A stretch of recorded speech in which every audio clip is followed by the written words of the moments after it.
Picture a golden evening in Napa Valley, California, where the air hums with the sweet scent of grapevines and the promise of forever.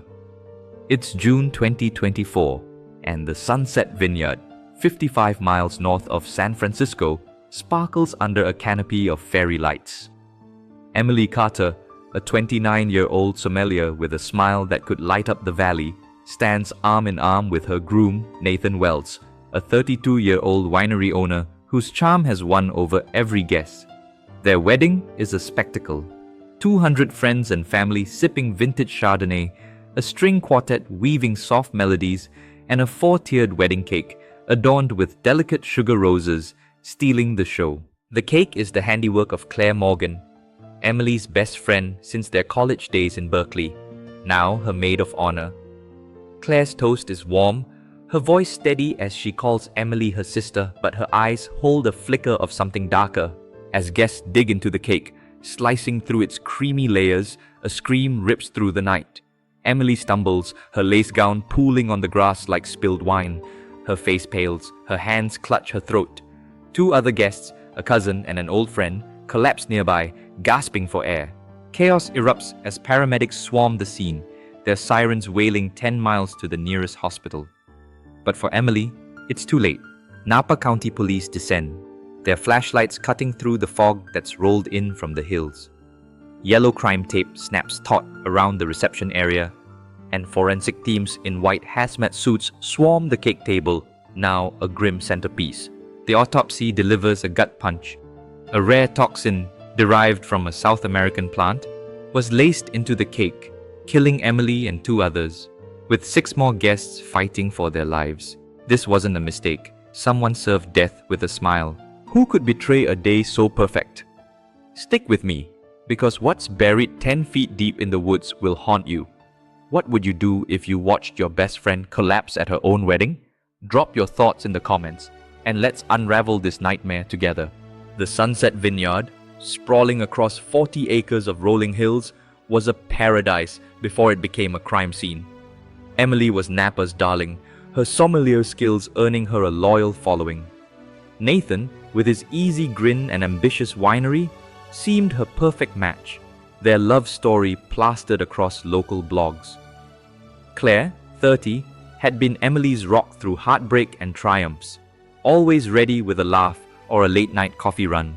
But lately, friends noticed a change. Claire's jokes were sharper, her smiles tighter, as if something simmered beneath her cheerful facade. Detective Rachel Hayes, a 5'9" veteran with 18 years on the force, took charge.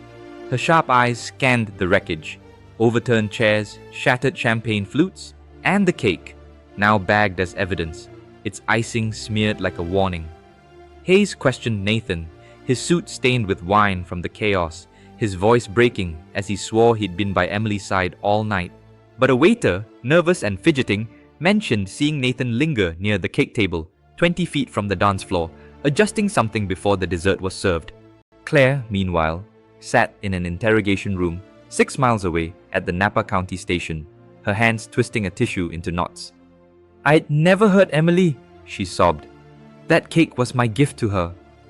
But Hayes caught a pause when Claire described her baking process at her shop, a cozy bakery 2 miles from the vineyard. Had she overlooked something? Suspicion also fell on Mark, Emily's ex-boyfriend, who'd crashed the wedding uninvited, his face dark with resentment. Mark, a 31-year-old bartender with a history of petty theft, was seen arguing with Emily near the vineyard's edge, 50 feet from the reception, hours before the tragedy. The toxin was exotic, available only through specialty suppliers. Who had the means to get it? Police scoured the vineyard, finding no trace of the poison source. The kitchen was spotless, the bakery pristine. But 12 miles away, in a foggy forest near Yountville, a hiker was about to stumble onto something that would blow the case wide open. Curious about what's coming?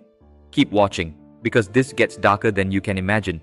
What would you do if you found a hidden grave in the woods? Share your thoughts below, and let's dive deeper.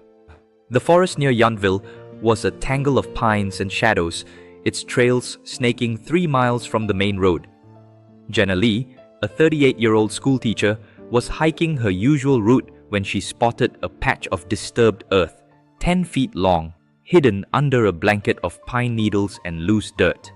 Her heart raced as she brushed away debris, revealing a fresh, deep hole. She dialed 911, her voice shaking. Within hours, Napa County sheriffs rolled in, their SUVs parked 15 feet away, red and blue lights pulsing through the fog. Forensic teams, their boots sinking into the soft ground, dug carefully, unearthing a locked metal box buried 10 feet deep. Inside, they found a vial of the same toxin that killed Emily, a pair of latex gloves dusted with sugar frosting, and a torn photograph of Emily and Claire, their smiles frozen in happier times. The discovery sent shockwaves through the investigation. Detective Hayes traced the gloves to a bakery supply store 5 miles away, where grainy CCTV footage showed a woman about 5 feet 6 inches tall, buying them 3 days before the wedding. The woman's face was hidden by a wide-brimmed hat, but her build matched Claire's.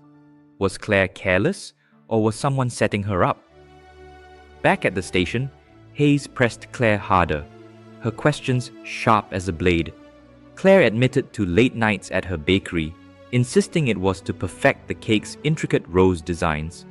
But her eyes darted when Hayes held up the torn photo from the grave. "We were best friends," Claire whispered, her voice cracking like thin ice. Hayes turned her focus to Nathan, whose story was fraying at the edges. A guest, a tipsy aunt, recalled seeing Nathan arguing with Emily in a quiet corner of the vineyard, 25 feet from the reception, just before the cake was served. His phone, seized by police, revealed texts to an unknown number. It's handled, "Meet me after." The messages were sent from the vineyard, time-stamped an hour before Emily's collapse. Was Nathan plotting something? Mark, the ex, wasn't in the clear either. His beat-up sedan was spotted 1 mile from the forest the night of the wedding, and his bar, 8 miles away, had recently ordered a suspicious chemical labeled for industrial cleaning. Hayes' team dug deeper, searching Claire's bakery, a quaint shop with flour-dusted counters and a faint smell of vanilla. Tucked under a stack of recipe cards was a receipt for a rare plant extract, matching the toxin's profile, ordered online to an address 7 miles away, a vacant lot, a dead end. But a search of Claire's apartment, a small loft 4 miles from the vineyard, turned up a journal hidden beneath the floorboard. Its pages were a storm of rage. "Emily gets it all. Nathan, the spotlight, the perfect life. I'm nothing next to her."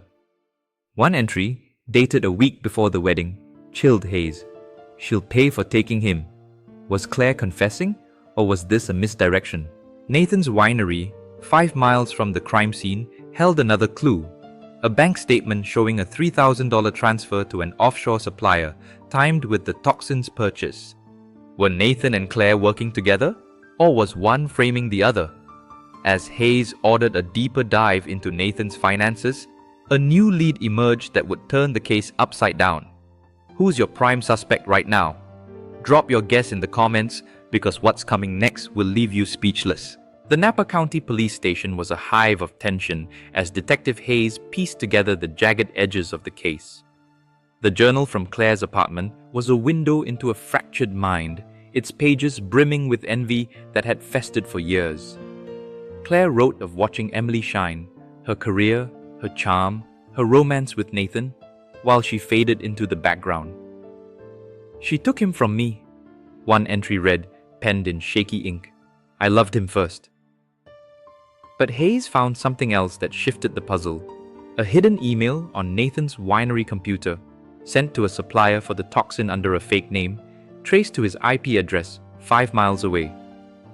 Nathan had orchestrated the purchase, slipping the vial to Claire during a late-night visit to her bakery, disguised as a special ingredient for the cake. He'd preyed on her obsession, knowing her jealousy would drive her to act. Claire thought she was targeting only Emily, a cruel act to humiliate her friend, but Nathan had tampered with the dosage, ensuring the toxin spread to multiple guests to muddy the investigation. His motive was cold and calculated. Emily's $2.5 million trust fund, which he'd inherit upon her death, was his lifeline to save his failing winery, drowning in $500,000 of debt. Hayes brought Claire back to the station, 6 miles from the vineyard, and laid out the evidence: the journal, the gloves, the vial, the photo. Claire's face crumpled, tears streaming as she confessed. "I just wanted her to feel my pain," she whispered. "Nathan said it would only make her sick, not kill her." She'd baked the toxin into Emily's slice, her hands trembling as she piped the roses. When the other guests collapsed, Claire panicked, driving 12 miles to the Yountville forest to bury the evidence in a 10-foot grave, hoping to erase her mistake. She swore Nathan was innocent, but Hayes wasn't fooled. Nathan's texts, the bank transfer, the email, they painted a different picture. A search of his winery uncovered a burner phone hidden in a wine barrel, its call log matching the number from the "It's Handled" texts. Nathan had played Claire like a pawn, using her love to execute his plan while keeping his hands clean. Hayes confronted him in a stark interrogation room, his charm fading under her relentless questions. "You used her," Hayes said, sliding the phone across the table. Nathan's smirk faltered, his silence damning. The arrests came fast. Claire faced 3 counts of murder and 6 counts of attempted murder, her confession broadcast across Napa Valley's newsstands. Nathan was charged with conspiracy and fraud, his dreams of wealth buried under the weight of evidence. The vineyard, once a beacon of romance, became a grim landmark, its gates locked as mourners left flowers for Emily, her cousin, and her friend. Tabloids splashed headlines like "Bridesmaid's Deadly Envy" and "Groom's Greedy Game," feeding the town's shock. Emily's family, heartbroken, launched a foundation to educate about rare toxins, vowing to honor her light. Detective Hayes, reflecting on the case, noted how envy and greed could twist even the closest bonds, turning love into a weapon. This story, inspired by whispers of real betrayals but spun with fiction, reminds us to look closely at those we trust most. Any resemblance to real events is purely coincidental, but the lesson is clear. Unchecked emotions can destroy everything. What's the worst betrayal you've ever witnessed? Share it in the comments, and if this story gripped you, smash that like button, subscribe, and share with your friends. We've got more confessions coming to keep you awake at night.